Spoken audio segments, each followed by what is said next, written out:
Thought we'd make kind of a quick video. What I'm going to talk about is some more of the Secret of Mana series. Well, the first one. Um, I'm just going to kind of stream these every so often until I get finished with the game. And it's going to take a little while. There's going to be multiple parts to it, so I'm going to try to. The way that it's going to go is I'm going to try to um, do a playthrough part and then do a review video, and sometime in between those, level up each of the weapons that I have the orbs for. If you watch the previous playthrough, we fought a couple of bosses, and we'll go over the first one, which is the spiky tiger that's in the witch's castle. You go to the witch's castle, you find the girl character as you're using the guy in the sprite. I kind of messed up because I was supposed to buy some armor in, I think it's the Dwarf City. I was supposed to buy some armor for the girl so that she would be a little bit more prepared for the spiky tiger. Unfortunately, I forgot to do that, and it made the fight maybe a little bit more difficult than it had to be, but I still defeated it on the first try. In my opinion, the spiky tiger is probably the hardest enemy, well, probably the hardest boss in the game. The mana beast is the last one, and he's a little bit difficult, but not as bad as the spiky tiger, because on the spiky tiger you have no magic. Your weapons are at a low area, and you have a low amount of defense, even if you have the best armor available. So it makes it a little bit more difficult. I was lucky to be able to beat him and not have died and then had to come back. Some of the things that I use on like some of the videos, like I said, I tell you what, I think I went over what some of them are anyways. The candy that we used on there, the candy that you use on the game, it's 100 points to your hit points. The chocolate is 200. A couple wishes brings you back from dying, and fairy walnuts give you more magic, which I'm not using fairy walnuts at the moment because we didn't have any magic at the time, so didn't have those. I'll have to get back to you on what the royal jelly does, because I know I've already forgot. And then there are barrels as well. The barrels, I'll probably only use those in one or two spots, and that's just to go through an area that is heavily infested with monsters. As long as you don't hit the button to swing the weapon, the barrels, the enemies will not hit you. They will not. They won't bust the barrels or anything. You can walk through and just go through the whole entire area with no problem until you swing a weapon or until you get to the next town. So beat the spiky tiger, then you go back to the water palace and you talk to Luca again, which is the sage that's there, and you have to go save Undyne. You get the last two weapons. One of them you get from opening a treasure chest in the witch's castle, which actually doesn't really even look like a castle to a point, but they call it a castle anyway. But anyway, you get the whip, which is another weapon that I like, and then from Undyne you get the they call it a pole dart. It's like a javelin that you throw. So you can call it whichever you like. I'll be referring to it as the javelin. I was going to go through and once we leveled up these weapons, I was going to show you the different animations on each of the like the charged up things, but that's going to take a little bit too long. And so what I'm going to show you is, well, like I got an orb from defeating the spiky tiger, and I got an orb from defeating I think he's called the biting lizard on this one when you face him. You usually get orbs after you defeat bosses. Sometimes you find them in chests, things like that. For these, here's how it works. If you get an orb for your sword, and the sword is at level 1 already, and you get an orb, you go to Watts in the Dwarf City, and he forges it to a new sword. Well, that new sword has to be powered up, so you have to go around and kill enemies with it, and each enemy that you kill does a certain number, and it goes from 0 to 100 to level up. The weapon might be two points every kill. It might be 5-6 points every kill. So it's so many kills to get that leveled up. You want to try to keep them leveled up, because if they're leveled up, they're a whole lot stronger. The only bad thing is you have to level them up with each character. Now, each character, like say you have 3 different weapon orbs, and each of the characters is holding one of the weapons. Even if you're killing enemies, the other people still get credit for those orbs. So, they're still powering up their weapon while you're powering up yours. It may not be as fast, but they're still powering them up. So, but there's that. And then also, each time you get a new magic, you have to move your magic up a level each time. And what I'm going to do is I'm going to go over the magic that we got this time. It's Undyne the Water Elemental. The Sprite Child gets the attack water elementals. He gets the Acid Rain, which lowers their defense and does some damage. The Freeze, which is one of your main attacks that does damage. And it's like an ice thing that crosses over them. There's also, I think it's a hit point absorption, to where you can absorb hit points from an enemy. It'll hit them and steal some of their hit points and give them to the sprite. The girl gets healing magic, and that is Remedy is the first one. That really does the same thing as it almost does the same thing as Medical Herb, but it heals more ailments that maybe follow your party instead of just poison, which is what the Medical Herb does. The Cure Water one is the one that gives you life back. It's like a cure spell.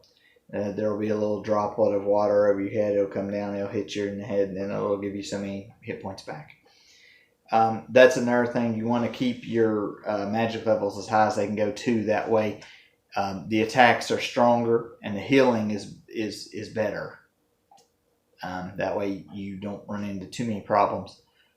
The other one that she has, and I'll have to show it to you on the stream, it's an Ice Saber. She can cast it on a weapon, and then whenever you use it, you still do damage to the enemy, but you turn them into a snowman. So there's that. The boy doesn't get any magic, and the reason being is because he's with weapons, he's the strongest member of the party. And also the other ones can cast different stuff on him. You'll see later on they can cast different things on him, and it will enhance his ability in combat.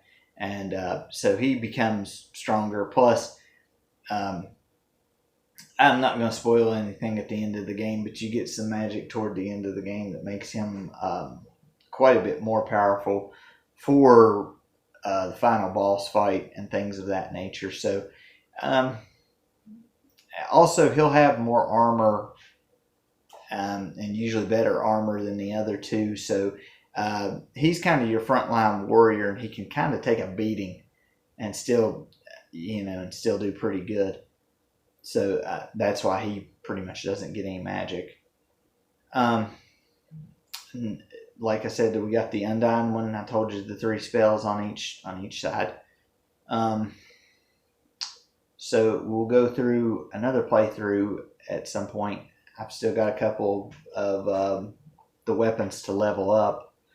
What we're going to do is when we go back on there, if we've changed armor, or if we've bought something new from one of the stores, or whenever we come back on, we'll show you the powered up version of the weapon, and we'll show you what it does, because certain weapons gain certain abilities. Like one of them right now has the ability to do more damage to insects.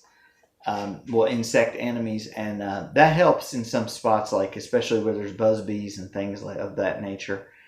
Some of them do better against plants. Some of them do better against the undead, things of that nature. So, and some of them can even confuse the enemies and maybe even put them to sleep or silence them when you hit them.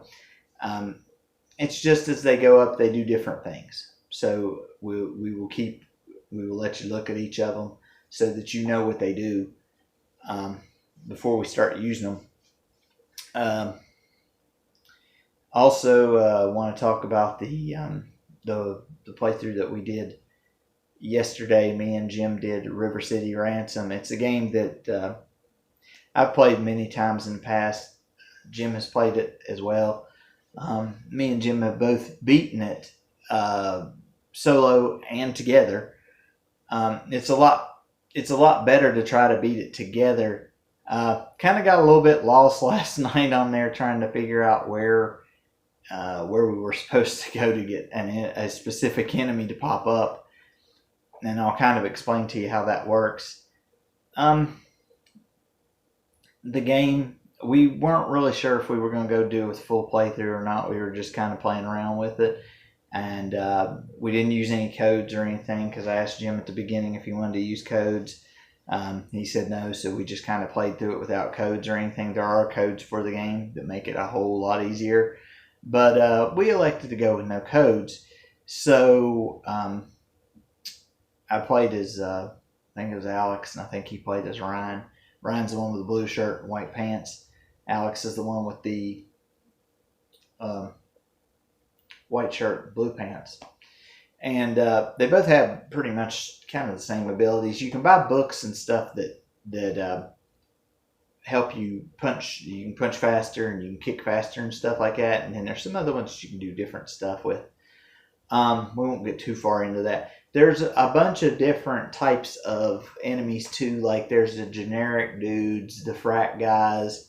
The generic dudes are just your basic enemy. The frat guys, sometimes they'll run away if you're beating them up pretty bad.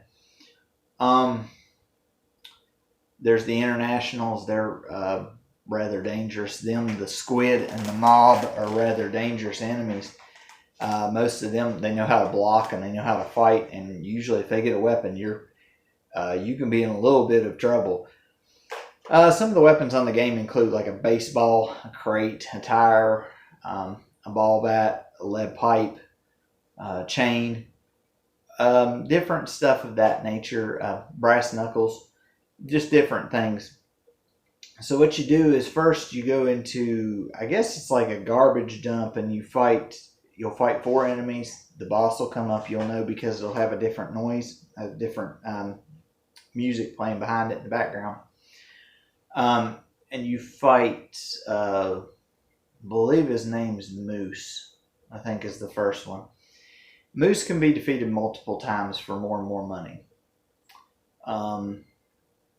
You keep on going, you go into a factory, and you go across these boxes. You'll fight 4 guys. Rocco will come out. Rocco's a little bit harder than Moose is, but he's still able to be killed. He comes back as well. He'll tell you that Blade's waiting for you in Sherman Park, so you have to go back and find where Sherman Park is and go fight Blade. Now, Blade is what's known as a zombie. It's a group of guys. There's 3 big zombies. Well, 4 big zombies. 3 big ones that you have to beat to open up the 4th one.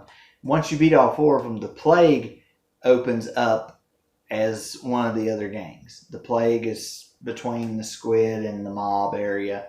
They're kind of tough, but they're not overly tough.